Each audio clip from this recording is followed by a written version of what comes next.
Taste the Daily. Apsara, இந்த கூட்டத்தொடர் முழுவதுமே அதிமுக எம்எல்ஏக்கள் சஸ்பெண்ட் செய்யப்பட்டிருக்கிறாங்க. நேற்றைக்கு ஒரு நாள் சஸ்பெண்டு, இன்னைக்கு முழுக்கவே இதுக்கு இந்த கூட்டத்தொடர் முடிகிற வரைக்கும் வரக்கூடாது அப்படின்னு சொல்லியிருக்கிறாங்க. ஏன் தொடர்ந்து இந்த கள்ளக்குறிச்சி கள்ளசாராய விவகாரம் தொடர்பாக குழப்பத்தை ஏற்படுத்த முயற்சிக்குது அதிமுகன்னு திமுக சொல்கிற அளவுக்கு ஏன் இவ்வளவு இது?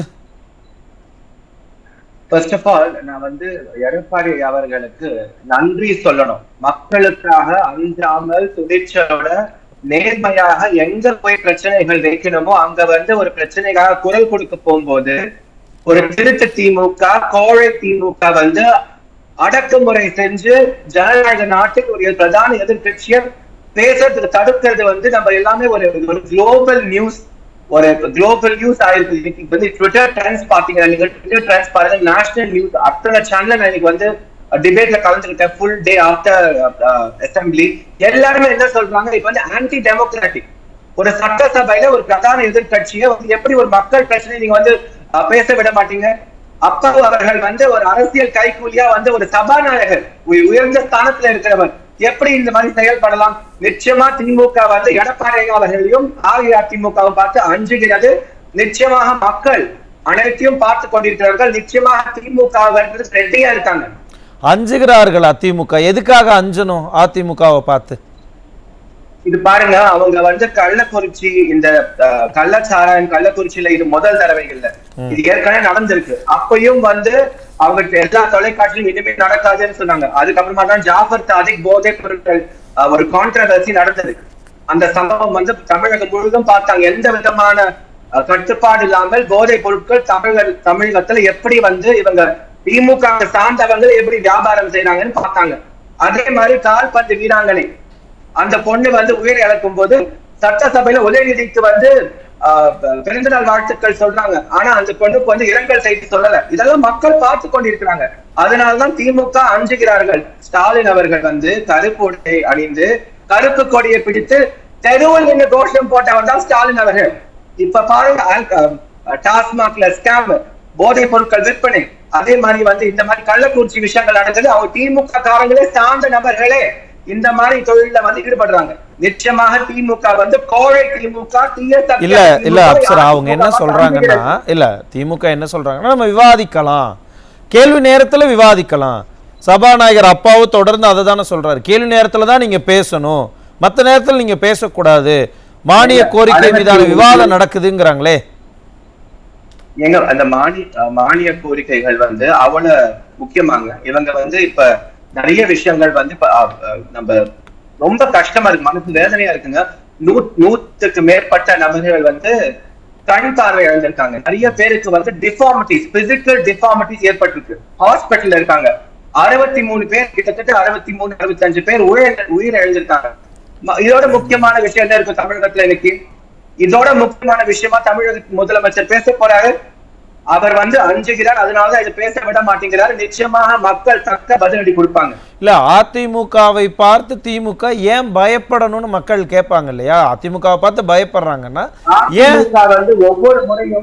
ஒவ்வொரு முறையும் மக்களுக்கு அநீதி நடக்கும் போது, அநியாயம் நடக்கும் போது எடப்பாடி அவர்கள் அது குரல் கொடுத்தாதான் நடவடிக்கை எடுக்கிறாங்க. அந்த விஷயத்தை போய் தெரியவே வருது முதலமைச்சருக்கு. நிறைய விஷயங்கள் எடுத்துக்கோங்க.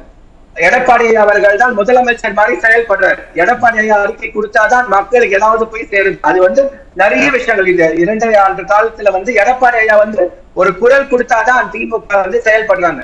மக்களோட அதிருப்தி திமுக மேல எவ்வளவு இருக்குன்னு நம்ம எல்லாமே ஊடக ரீதியாக பாக்குறோம், நம்ம எல்லாம் கண்கூடா பாக்குறோம்.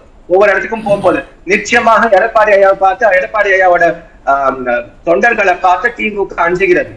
இல்ல அப்சரா, தொடர்ந்து சபாநாயகர் நடுநிலைய தாண்டி செயல்படுறாரு, ஒருதலை பட்சமா செயல்படுறாரு, அவர் திமுகவுக்கு ஆதரவா நிக்கிறாரு, அரசியல் பேசுறாருன்னு இன்னைக்கு காலையில கூட எதிர்கட்சி தலைவர் வெளியில பேட்டியில சொல்றாரு.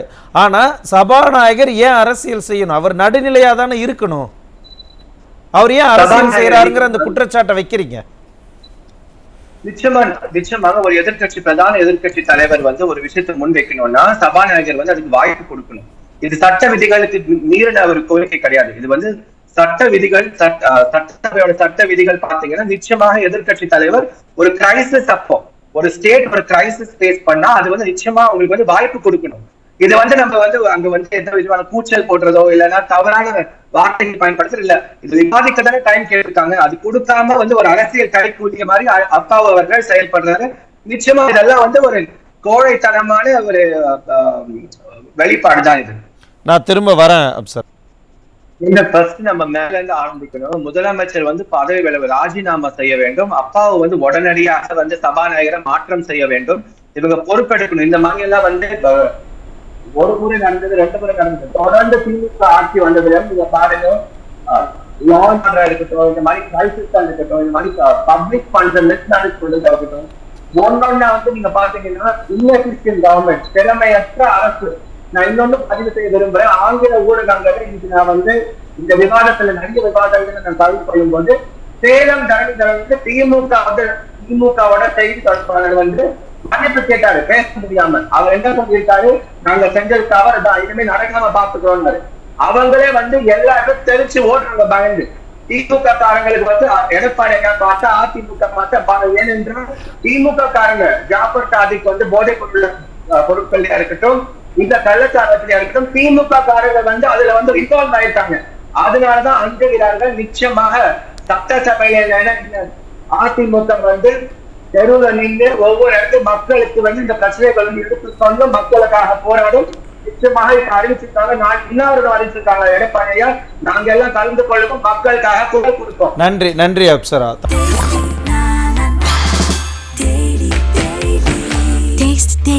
Taste the Daily.